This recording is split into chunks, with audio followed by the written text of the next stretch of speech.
The Visayan hornbill, Penelopides panini, is one of the most recognizable birds in the Philippines. Endemic to the islands of Panay, Negros, and Guimaras, this forest-dwelling hornbill is affectionately known as the tariktik, echoing the call that rings through the forest canopy. Smaller than its cousins, the tariktik is distinguished by its pale cream underparts, dark wings, and a yellowish bill with a modest cusp, a bony structure atop its beak. Unlike more flamboyant Aceros waldini, the Visayan wreath hornbill, the tariktik has a gentler look but plays an equally vital role in its ecosystem. These birds are frugivores, feeding mostly on native fruits, but they are more than just fruit eaters. They are key seed dispersers, ensuring that the forest they inhabit can regenerate and thrive. Males and females often pair for life. During nesting, the female seals herself inside the tree cavity using mud and fruit pulp, leaving only a slit through which the male feeds her and the growing chick. It's a strategy of devotion and vulnerability.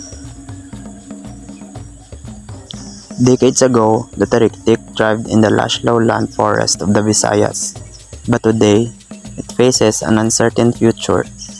The IUCN classifies it as critically endangered, with populations declining rapidly due to the tragic combination of threats. The greatest of these is habitat loss. More than 90% of the tariktik's natural forest habitat has been destroyed for agriculture, logging, and infrastructure. What remains are small, fragmented forest patches, isolated, vulnerable, and often unprotected. Hunting is another major threat. Despite legal protections, tariktik are hunted for food and captured for legal pet trade.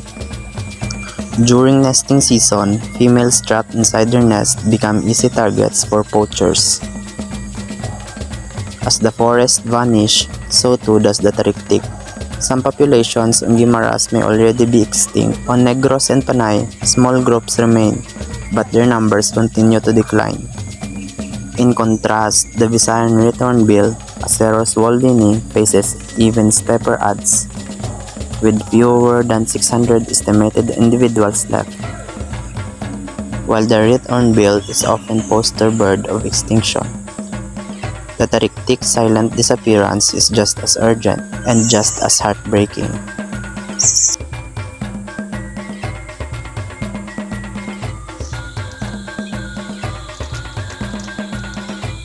But in the mountains of Lambunao, Iloilo, there is a place where hope takes flight. The Mariit Wildlife Conservation Park, located within West Visayas State University College of Agriculture and Forestry, is one of the few conservation facilities in the Philippines where the tariktik is not only protected but thriving. The word Mariit means sacred or enchanted, a fitting name for a park dedicated to the preservation of endangered wildlife. The park is home to captive pairs of Visayan hornbills, kept in conditions that mimic their natural environment. With expert care, these birds are observed, studied, and in some cases successfully bred, a rare achievement for this sensitive species. Maintaining hornbills in captivity is a delicate task. It requires right diet, enclosure size, and minimal stress. But for the team at Mariit Park, composed of campus veterinarian, caretakers, and students, these efforts are labors of love. Each new chick born represents a future hope for rewilding. Mariit is more than a sanctuary. It is a living classroom where students learn conservation firsthand. It is a research hub, a refuge, and a beacon of awareness for the community. Through guided tours and outreach programs, the park is changing how people see the forest and the tariktik.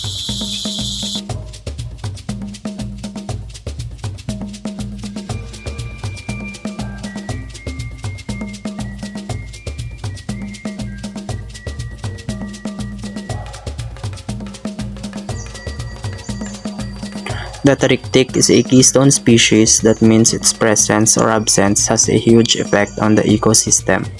By dispersing seeds of large forest trees, the trichtic ensures the continuous regeneration of tropical forests. Without hornbills, many native tree species would struggle to survive. This in turn affects the animals that rely on those trees, like monkeys, civets, lizards, and even humans. Forests provide clean water, carbon storage, and flood protection. When we lose hornbills, we lose much more than a bird. We lose part of what makes the forest function. The trichtic also carries cultural meaning. In many Filipino traditions, hornbills are seen as harbingers of messages, as protectors, or as links between humans and nature. They feature in stories, folk beliefs, and tribal art. To protect the trichtic is to protect not only the environment, but our own identity and heritage.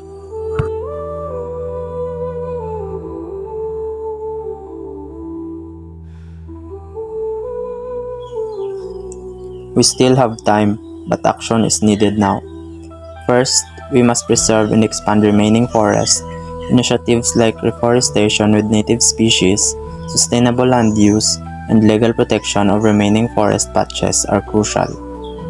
Second, we need to support organizations like Mariette Wildlife Conservation Park through funding, partnerships, and awareness. Their work with the trichtic is pioneering, and it offers a model that can be replicated across the country. Third, education and outreach must continue. The more people know about the trichtic, the more likely they are to protect it. Whether you're a student, farmer, policymaker, or simply a concerned citizen, you can be part of the solution. Finally, we must connect with each other, with science, and with nature. The story of the trichtic is our story too. Let's make it one survival, not extinction.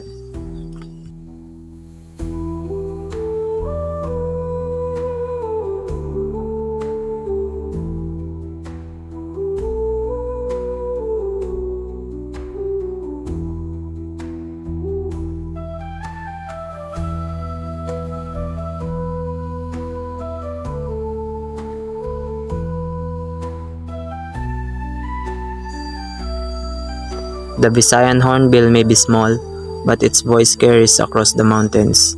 A voice of warning, yes, but also of hope. As long as it still calls, the forest still lives. In the work of Mariette Park, in the quiet resilience of the trichtic, and in the will of those who care, there is a chance to turn the tide. Because to save the trichtic is to save the forest, and saving the forest, we save our future.